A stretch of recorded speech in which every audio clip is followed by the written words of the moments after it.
목소리에 힘이 없습니다. 한 번 더 합시다. 주님을 앙모합시다. 네, 한번 기도하겠습니다. 종을 세우셨사오니 말씀하여 주옵소서. 우리의 마음을 옥토와 같이 만들어 주옵소서. 말씀을 빼앗아가는 모든 흑암의 권세는 결박될지어다. 예수 그리스도 이름으로 기도하옵나이다. 아멘. 오늘은 본문을 가지고 생각을 치유받으라는 제목으로 말씀 받겠습니다. 저는 모태신앙인입니다. 어릴 때부터, 태어날 때부터 믿는 집안이었고 어릴 때부터 교회에서 자라왔는데요, 수많은 성도들을 보면서 자라왔습니다. 우리 아이들도 다 그러할 겁니다. 그래서 믿음으로 살면 어떤 복을 받는지를 봐왔죠. 하지만 의외로 교회 다니면서도 갈수록 무너지고 불행해지는 성도들 많이 봐왔습니다. 그래서 제가 생각하기를 분명히 하나님을 믿으면 복 받는 걸로 알고 있는데 저 성도는 왜 저럴까? 한두 번 생각해 본 적이 아닙니다. 이게 또 3, 40년 동안 신앙생활 해오던 저분은 왜 망할까? 정말 많은 생각을 하곤 했죠. 정말 의아했습니다. 특히 여러 중직자는 망해도 완전히 망했는데, 중직자인데 망해도 완전히 망했는데 비참할 정도로 망했습니다. 그 당사자뿐만 아니라 그 자식들까지 비참하게 되는 것을 저는 보아왔습니다. 이스라엘 유대 민족은 일평생 피제사 드리며 살아갑니다. 아예 어릴 때부터 피제사를 보면서 자라왔다 해도 과언이 아니죠. 다시 말해서 그들은 삶 자체가 성전 중심의 삶인데, 아예 성전에서 늘 아침에 짐승 잡고 피 흘리고 저녁에도 짐승 잡고 피 흘리고 그렇게 하루를 시작하고 마칩니다. 율법에 그리 기록되어 있으니 그들은 말씀에 순종한다는 마음으로 그런 피제사를 드리며 살아왔죠. 그래서 우리 신학생들은요, 성경을 공부하다가 이 성전에는 피 비린 데가 진동하겠네, 참말입니다. 늘 짐승을 잡으니 그렇게 말씀에 순종하며 살아왔는데, 그럼에도 불구하고 왜 이스라엘 유대 민족은 승리의 역사가 아닌 고난의 역사를 써왔는 것인가? 여러분 한번 생각해 보셔야 합니다. 그것도 큰 전쟁, 재앙이었죠. 전쟁만 해도 7번이나 치렀고 그때마다 노예되고 포로되고 숙국이 되어서 이런 말로 표현할 수 없는 고통을 받았던 것입니다. 심지어 기원 후 70년에는 나라를 잃고 전 세계로 온 국민이 다 뿔뿔이 흩어지지 않았습니까? 그걸 보고 디아스포라라 하죠. 히틀러에 의해서는 600만 명이나 학살을 당하기도 하는, 하나님이 허락하신 겁니다. 왜 이럴까? 저는 많은 고민을 해봤습니다. 왜 하나님을 믿는데도 그런 큰 어려움을 겪고 비참한 과정을 겪어야만 될까?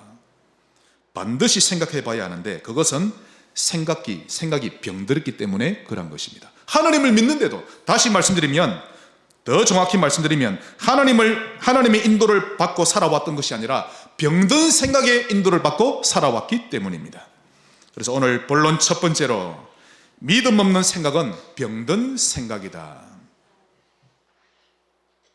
미리 질 생각부터 하는 것은 이미 생각이 병들었다는 뜻이죠.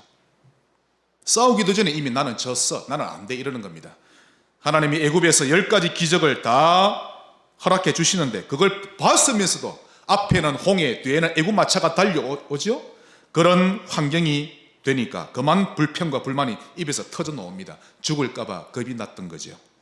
지난 40년 동안 광야에서 별의별 기적을 다 체험했음에도 불구하고 광야 가나안 땅 앞에서 10명의 정탐꾼이 아주 현실적인 보고를 하니까 온 이스라엘 백성 300만 명이 밤새도록 탄식하며 절규합니다. 실제로 하나님은 눈에 안 보이고 현실만 눈에 보이니 그런 것입니다. 그러므로 불평, 불만, 탄식, 절망을 했다는 것은 그 사람의 생각이 심각한 패배의식에 여전히 사로잡혀 있다는 것을 알 수 있습니다. 여러분, 생각 속에 패배의식이 자리 잡고 있으면요, 뭘 해도 안 됩니다. 뭘 하려고 해도 자꾸만 자기 마음속에서 브레이크를 딱 겁니다. 안 돼, 안 돼. 자기도 모르게 그리 됩니다. 그래서 부모가 패배의식에 많이 잡혀있는 가운데 자란 자녀는요, 자기도 모르게 패배의식 가운데 자라갑니다. 나도 안 돼, 안 돼, 그러는 거죠. 그런 사람 중지자 되면요, 정말 교회가 힘듭니다. 뭘 해도 브레이크를 다 걸죠. 불평하는 사람들의 말을 들어보면 다 맞는 말을 합니다. 그런데 응답 못 받습니다. 하나님이 그 사람에게 응답하지 않으셨다는 것인데, 이런 사람은 빨리 생각을 바꿔야 합니다. 맞는 말을 하는 사람이 아니라 믿음의 말을 하는 사람으로 바뀌어야 하는 것입니다. 그래야만 그때부터 하나님은 응답하기 시작하십니다. 신기합니다.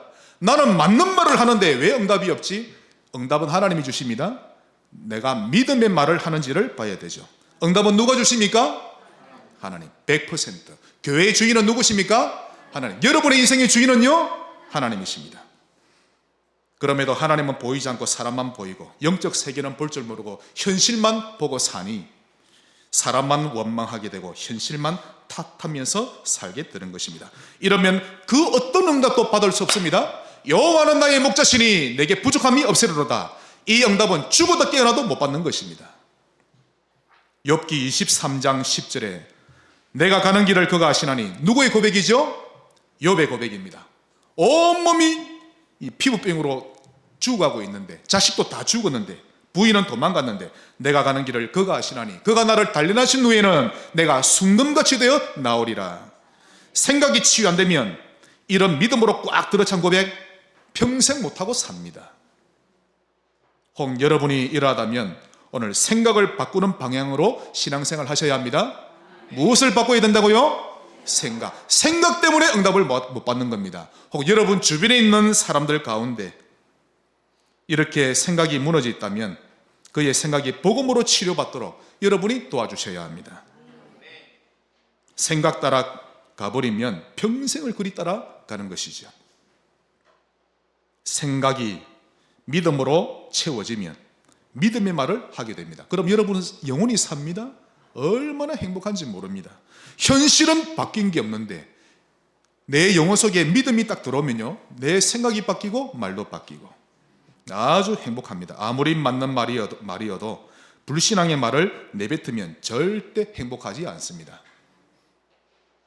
불행하죠. 불신앙은 영혼의 독입니다. 그래서 그걸 품으면 품을수록 딱 중독됩니다. 온몸이 쫙 퍼져버리죠. 불신앙에 중독되면 영적 싸움 못합니다. 노예의식, 포로의식에 잡혀서 원망만 하지 절대 영적 싸움은 하지 못합니다. 이때 제일 많이 하는 게 원망이죠. 누구 때문에, 목사님 때문에, 장로님 때문에 어찌해서 저럴 수 있느냐. 생각이 병들어서 그럽니다.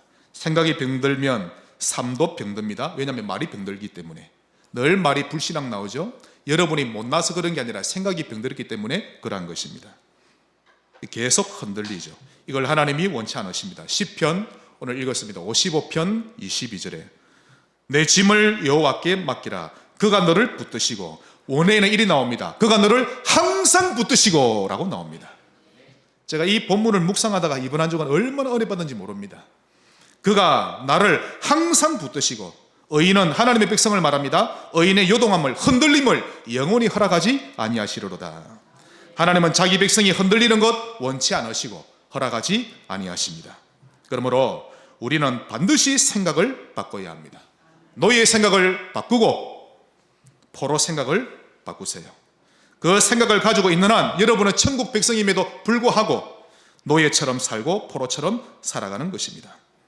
그래서 여러분, 하나님 안 믿는 사람도 생각을 좀 반듯하게 하면요, 재물도 모읍니다. 그러니까 사람의 생각과 말에 따라 삶이 달라지는 것입니다. 큰 두 번째로 자성자박. 이 한자성어죠?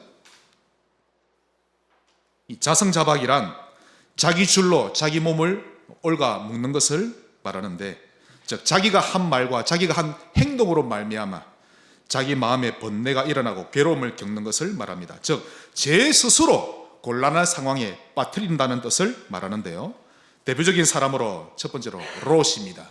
롯은 아브라함의 조카죠. 자, 아브라함이 본토치자 아버지 집을 떠나 나올 때 롯을 데리고 나옵니다. 그리고는 가나안 땅에서 살고 있는데 아브라함의 목자들과 롯의 목자들이 서로 싸우는 거 있죠. 자주. 왜냐하면 좋은 우물을 차지하려고. 그래서 아브라함이 안 되겠다 싶어서 제안합니다. 롯, 너와 나는 한 친족이 아니냐. 그러니 우리 서로 다투지 말고 각자 원하는 땅으로 가서 살기로 하자. 네가 우를 택하면 나는 좌를 택하고, 네가 좌를 택하면 나는 우를 택하겠다. 그러자 그때 롯이 요단 지역을 바라보는데요, 창세기 13장 10절 이에 롯이 눈을 들어 요단 지역을 바라본즉 소알까지 온 땅에 물이 넉넉하니 여호와께서 소돔과 고모라를 멸하시기 전이었으므로 여호와의 동산 같고 애굽 땅과 같았더라. 자, 이게 중요합니다. 끝부분에 롯의 눈에 여호와의 동산 애굽 땅처럼 이 소돔 고모라 땅이 보였던 겁니다.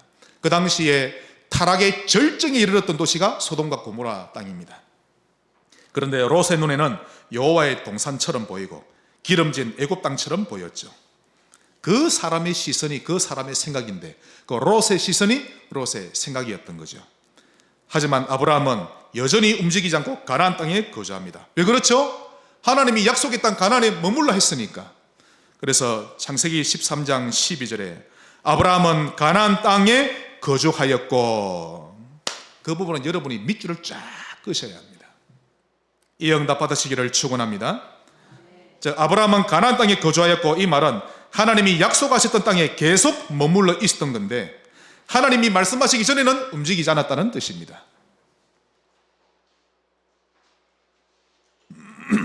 참 아브라함의 생각은 항상 하나님 말씀을 따라가고자 하는 건강한 생각이죠. 이런 모습을 보고 말씀 따라가는 신자라고 하는 것입니다. 그러니 이때 하나님이 아브라함에게 나타나 말씀하십니다. 14절 15절 롯이 아브라함을 떠난 후에 여호와께서 아브라함에게 이르시되, 자, 거기에 롯이 아브라함을 떠난 후에, 롯은 불신앙의 대표입니다. 불신앙이 내게서 떨어져 나간 이후에 하나님이 아브라함에게 말씀합니다. 너는 눈을 들어 너희 있는 곳에서 북쪽과 남쪽, 동쪽과 서쪽을 바라보라. 보이는 땅을 내가 너와 내 자손에게 주리니 영원히 이르리라.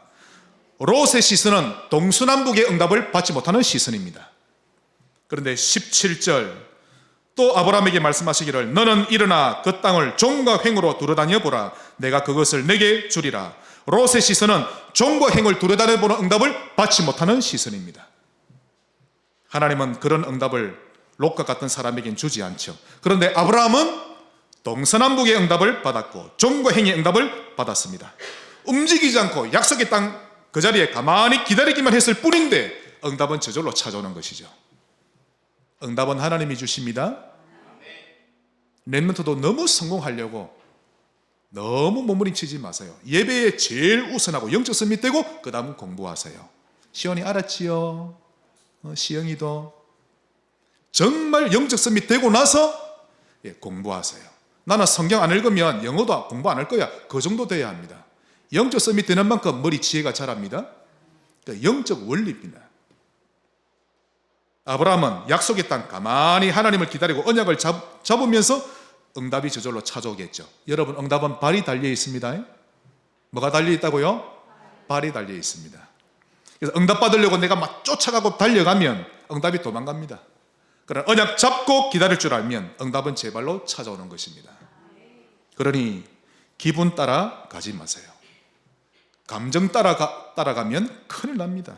이런 것이 롯의 길이죠. 사람이 하루에도 수없이 변하는 것이 기분과 감정인데 그 기분과 감정 따라가면 됩니까? 그게 소돔과 고모라를 피할 수가 없는 길인 것입니다. 결코 성령의 인도를 받지 못합니다. 그래 되면요, 자기 기분이 자기를 묶어버리고 자기 감정이 자기의 삶을 올가매게 되는 것인데 결국 롯의 자승자박입니다. 두 번째로 하만을 한번 보십시다.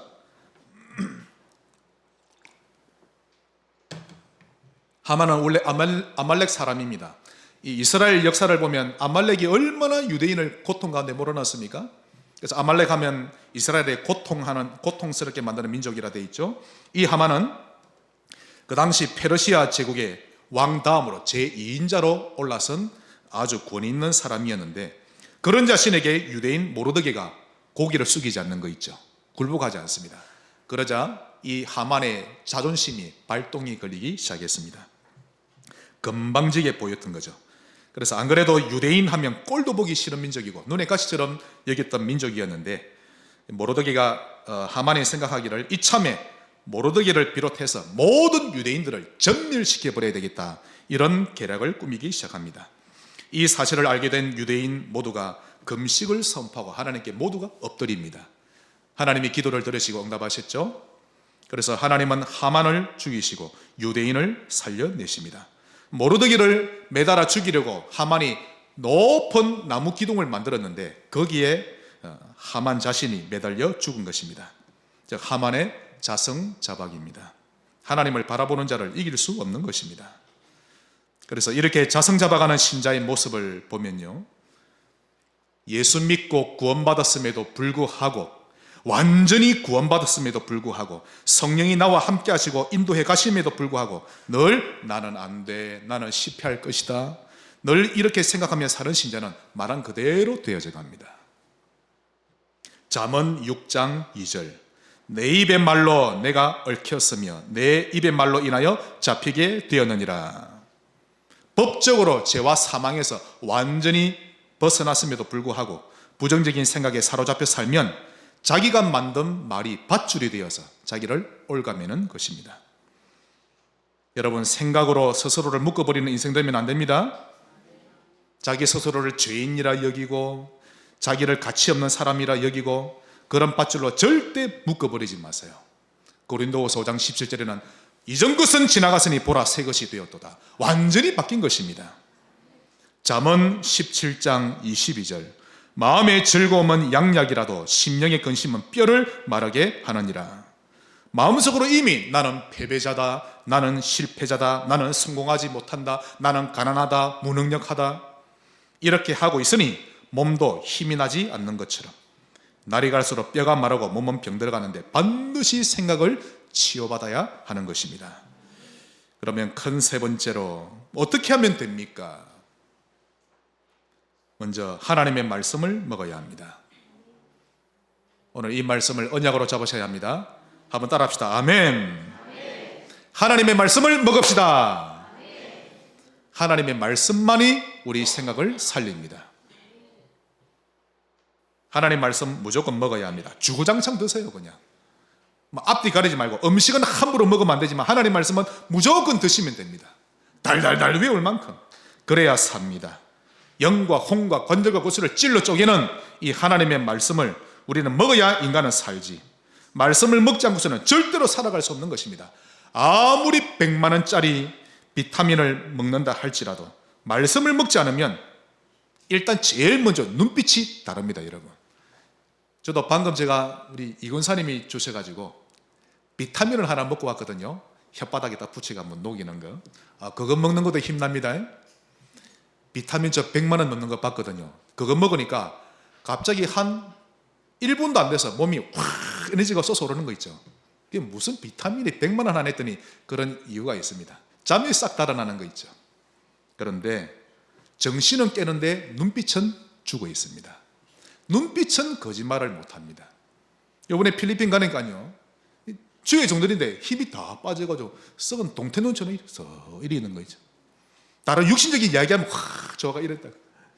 뭐 복음 이야기하면 힘 다 빠져가지고 아무리 몸을 명품으로 도배하고 수억짜리 페라리를 끌고 다닌다 할지라도 하나님의 말씀을 먹지 않으면 죽는 겁니다. 참 그러고 보면 여러분, 인간이란 정말 신기합니다. 하나님을 찬양하고 그분의 말씀을 먹고 살면 뭐 가진 게 없는데도 사람이 힘이 딱 나고 당당해지는 거 있죠. 눈빛이 살아납니다. 가진 게 없는데 뭐 일이 해결된 것도 아닌데 하나님이 나의 빼끌한다고 된다고 딱 믿어지니까요, 얼굴에 생기가 넘쳐 흐릅니다. 지난주 제가 한 주간 팔라완에 갔는데요, 그 미션홈이 있습니다. 아이들 학교가 있고 미션홈인데 아침 7시에 제가 묵상한다고 딱 방에서 있는데 학교에서 7시에 찬양하는 소리 울립니다. 거기는 매 아침 7시마다 예배드리거든요, 아이들이. 여러분이 한번 그 찬양 들어보셔야 되는데 얼마나 목소리가 꾀꼬리같이 맑게 들리고 힘이 나는지 모릅니다. 말씀 묵상하다가 제 영혼이 막 힘이 나는 거 있죠. 얼마나 힘차게 들리는지. 네, 아침 식사 후에 아이들에게 가봤죠. 하나같이 눈망울이 반짝반짝반짝합니다. 반짝반짝하고 얼마나 생동감 있어 보이고 맑은지 얼굴만 봐도 제가 기분이 좋아지는 거 있죠. 그런데 이제 밖으로 나가서 팔라완 주민들을 만나보니까 정반대입니다. 가보시는 분 아시죠? 아예 눈빛이 다 소망이 없습니다. 소망 없는 눈빛을 하고 있는데요, 특히 팔라완 남자들은 더 그러합니다. 자고 일어나도 할 일이 없으니 온 남자들이 빈둥거리며 지내는 거 있죠. 인생에 소망이 없는 것입니다. 여러분 필리핀의 수도 마닐라에만 딱 가봐도요, 그 중심가에 가보면 아침에 딱 이렇게 멋있게 옷 탁 입고 뭐 하나 탁 뒤집어 쓰고 이어폰 딱 끼고 조깅하는 사람 간간히 보입니다. 아무리 필리핀이어도 자기 관리하는 사람 쉽게 눈에 보입니다. 그런데 팔라완에서는 조깅하는 사람 눈 씻고 찾아봐도 없습니다. 온 천지가 빈둥거리고 있지. 그러니 생각 차이가 다르지 않습니까? 여러분 교회할 때 딸딸이 신고 샌들 신고 오지 마세요. 그러나 일을 하다가 바빠서 예배는 드리고 싶은데 올 때는 얼마든지 괜찮습니다. 땀 범벅이 되어도 되고. 그러나 집에서 올 때는 멋있게 입고 오세요. 하나님을 만나는 시간이니까. 자세가 중요합니다. 정말 여러분 팔라완 사람들요 소망이 없습니다. 온 집이 가난하죠. 아버지는 무기력하고 알코올 중독으로 되어 있고 늘 폭행하고, 어머니는 무기력하게 살아가고 있고, 그런 집안에서 자라던 아이들이 글로벌 이 서밋스쿨 미션 오면 아이들이 매일 아침마다 하나님을 찬양하고 말씀을 듣고 구원의 길 100% 확실하게 합니다. 그러니 그 아이들의 영적 상태가 바뀌는 거죠. 눈망울이 바뀝니다. 얼마나 이쁜지 모릅니다. 초롱초롱하고 얼굴에 미소를 머금었는데 얼마나 사랑스럽던지. 의사의 아버지라 불리는 히포크라테스가 말하기를 마음은 위대한 의사다라고 말했듯이 이 사람의 마음과 생각이 얼마나 중요한지 모릅니다. 그러니 함부로 말을 하면 안 됩니다. 말을 잘해야 합니다. 정말 말을 함부로 하면 안 됩니다. 왜냐하면 그대로 되어지니까. 하나님 말씀에 근거한 말을 내뱉어야 합니다. 우리는 가나안 땅에 들어갈 수 없다, 우리는 저들의 밥이다 라고 말하지 말고 하나님이 약속하신 대로 우리는 저 땅에 능히 들어가 정복할 수 있다 라고 말하라는 것입니다. 하나님 말씀에 근거한 말을 하면 할수록 그 사람의 생각은 변화되고 살아납니다. 수년 전 우리나라 역도 세계 신기록을 세웠던 장미란 선수, 그가 유명한 말을 남겼죠. 저는 역기를 들기 전에 그 라커룸에 들어가서 역기를 처음부터 시작해서 들어 올리는 과정까지를 이미지 트레이닝 한답니다. 힘을 어떻게 주고 어떻게 들어 올리고 다 올렸을 때 그 쾌감까지 다 생각을 한다고 하는데, 그것을 이미지 트레이닝이라고 합니다. 이런 트레이닝을 한 것과 안 한 것 차이는 엄청나다고 합니다. 이걸 하고 나면요 근육에 힘이 모아지는데 없던 힘까지 생긴다고 합니다. 만일 선수가 시합 나가기 전에 난 할 수 없어, 저건 불가능해, 난 글러서, 이런 이미지 트레이닝을 하고 나가면 어떻게 될까요? 아마 그 역기 들기 더 힘들 겁니다. 평소보다. 이만큼 사람의 생각은 중요합니다. 잠언 18장 20절로 21절, 사람은 입에서 나오는 열매로 말미암아 배부르게 되냐니, 즉 사람의 말로 말미암아 인생이 좌우되는데 곧 그의 입에서 나오는 것으로 말미암아 만족하게 되느니라. 죽고 사는 것이 혀의 힘에 달렸나니 혀를 쓰기 좋아하는 자는 혀의 열매를 먹으리라. 그러니 말은 무서운 것입니다. 함부로 말을 해서는 안 됩니다. 그래서 영업하거나 사업하는 사람은 부정적인 말을 하는 사람과는 거래하지 마세요. 절대 계약하지 마세요. 동업하지도 말아야 합니다. 반드시 실패합니다.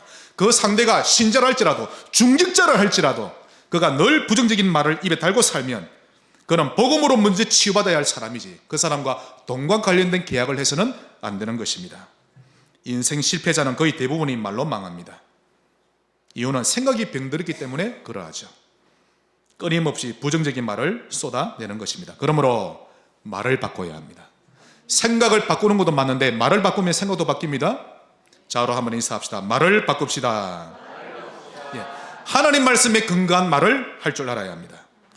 민수기 14장 7절로 9절에 여호수아와 갈렙이 말합니다. 이스라엘 온 자손의 온 회중에게 말하여 이르되 우리가 두루다니며 정탐한 땅은 심히 아름다운 땅이라. 왜 그렇죠?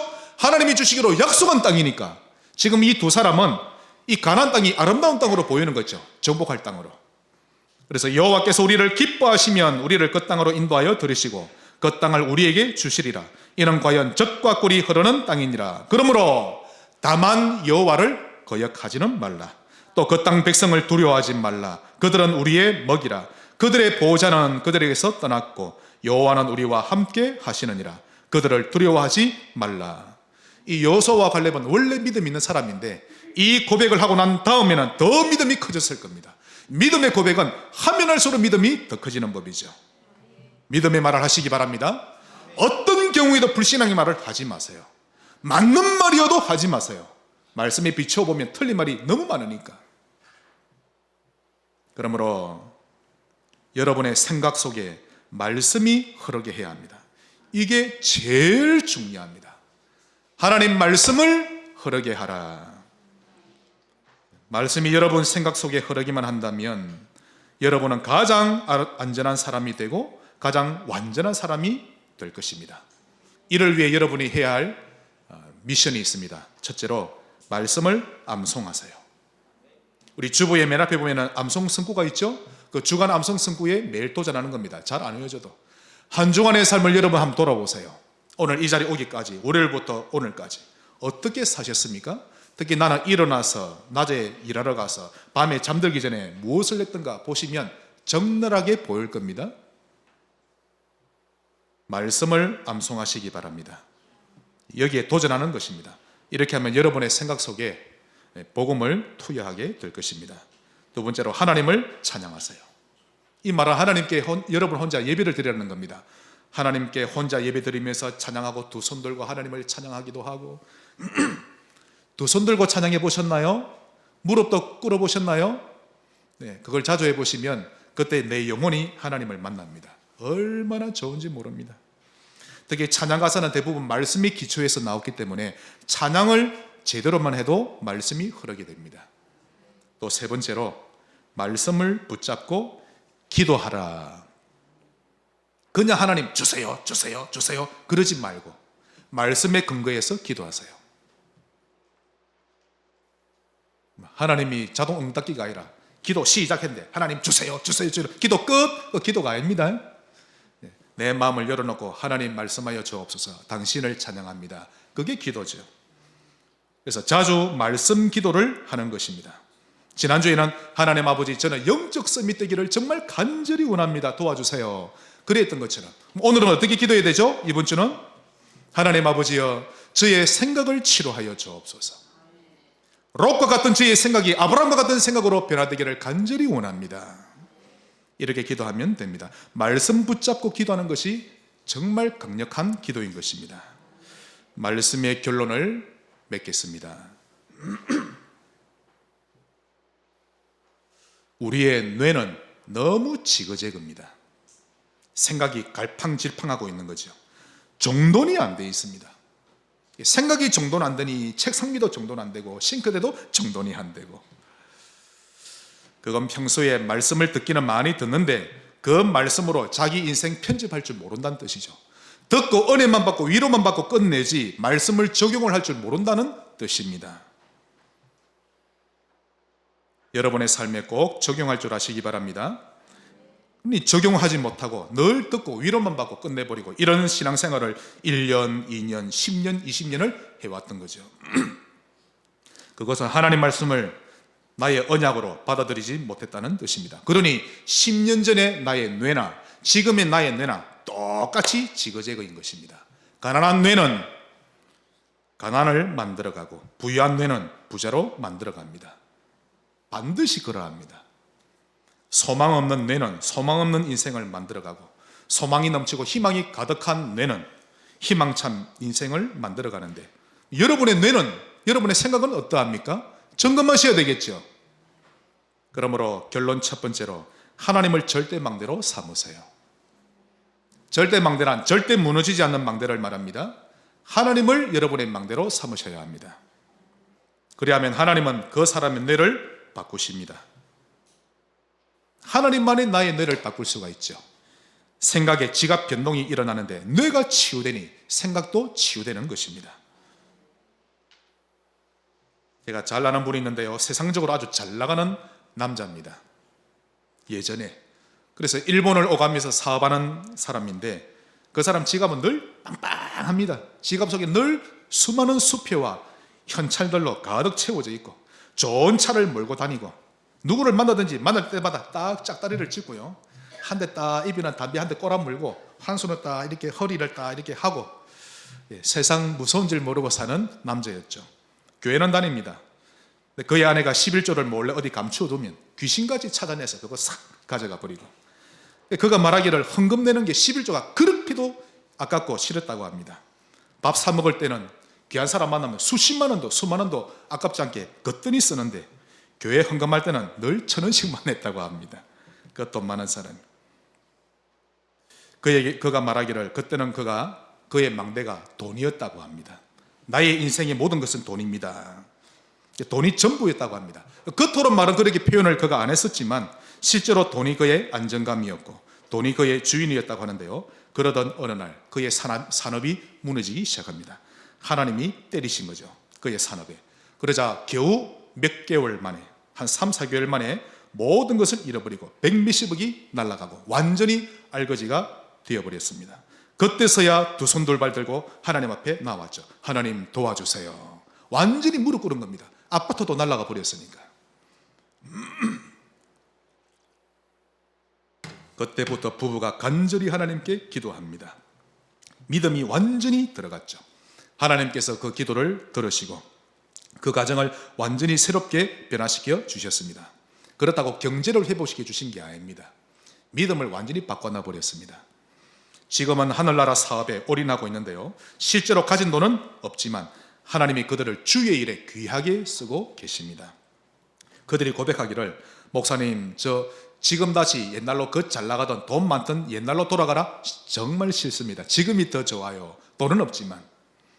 그리고 고백하는데요.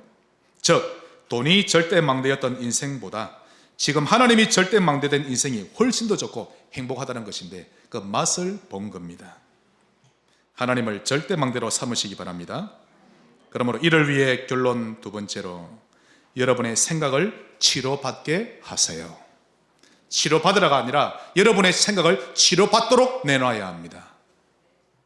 생각을 가만히 내버려 두면 안 됩니다. 주일날 지난 이후에 잘 때도 생각 그대로 내버려 두고 다음날 일어날 때도 그대로 내버려 두고 유튜브 보는 거 그대로 하고 랩런트들에게 부탁합니다. 주일날 교회에 와서는 폰을 보지 않고 오늘 주신 말씀이 뭐더라? 묵상하는 운동을 하세요. 랩런트들 이 운동 한번 펼치시기 바랍니다. 이것만 해도 영적으로 삽니다. 폰을 꺼놓고 가방 안에 넣어놓는 겁니다. 이것만 해도 눈빛이 살아납니다. 인상이 일이 안 써져요. 확 밝아집니다. 이제 말씀이 들어가면 여러분의 생각 가만히 내버려 두면 안 됩니다. 반드시 여러분의 생각을 병원에 데려가서 치료받게 해야 하는데 하늘나라 병원에 데려가서 주치 성령님께 치료받게 해야 합니다. 그 의사 선생님을 자주 모셔드리세요. 여러분의 생각을 치유할 수 있는 분은 성령님밖에 없습니다. 그분은 말씀으로 치료하시는데 가장 확실하게 치료하시죠. 치료받은 증인들 많습니다. 나는 저분 모른다 라고 주님을 부인했던 베드로, 겁쟁이였죠. 그러던 사람이 이 성령님을 만나고 치료받더니 다른 이로서는 구원을 받을 수 없나니 천하 사람 중에 구원을 받을 만한 다른 이름을 주신 일이 없습니다. 당당하게 외치는 전도자로 변화된 것입니다. 최고의 의사 성령님을 만나면 치료되는 것입니다. 문란하고도 방탕하게 살아가던 어거스틴, 위대한 신학자로 변화되었죠. 또 예수 믿는 사람을 죽이기 위해 살기가 등등했던 바울, 그는요 남은 인생을 제일 많이 섬기는 데 인생을 보내고 죽음 앞으로 당당히 나아갔던 사람으로 변화되었습니다. 또 인생이 너무 허무해서 우울증에 몸부림을 치던 인도의 성자 썬다싱, 그가 마태복음 11장 28절에 완전히 바뀌어버렸습니다. 수고하고 무거운 짐진 자들아 다 내게로 오라 내가 너희를 쉬게 하리라. 이 한 구절 앞에 예수 앞에 무릎 꿇었죠. 그때 하나님이 이 사람을 바꾸셨는데 인도의 성자라는 별명을 들을 만큼 그는 위대한 복음 전도자로 변화된 것입니다. 이처럼 성령님을 통해 여러분의 생각이 치료되기만 하면 누구든지 변화되는 것입니다. 그러므로 마지막으로 삶 집중에 도전하세요. 아침에 일하러 가서 짧게 10초만이라도 1분만이라도 한번 따라합시다. 하나님 아버지 인도하여 주옵소서. 왜 이리 힘이 없습니까? 다시 한번 더 따라합시다. 하나님을 사랑합니다. 한 번씩만 해도 되는데 밤에 잠들기 전에 하나님 나를 성령으로 충만케 하옵소서. 내 인생을 하나님의 영광을 위해 사용해 주옵소서. 돈 드는 것도 아닌데 왜 그걸 못합니까? 삶 집중에 도전하시기 바랍니다. 이렇게 때를 정해놓고 성령님을 만나시면 됩니다. 승리하시기를 주 예수 이름으로 축원합니다.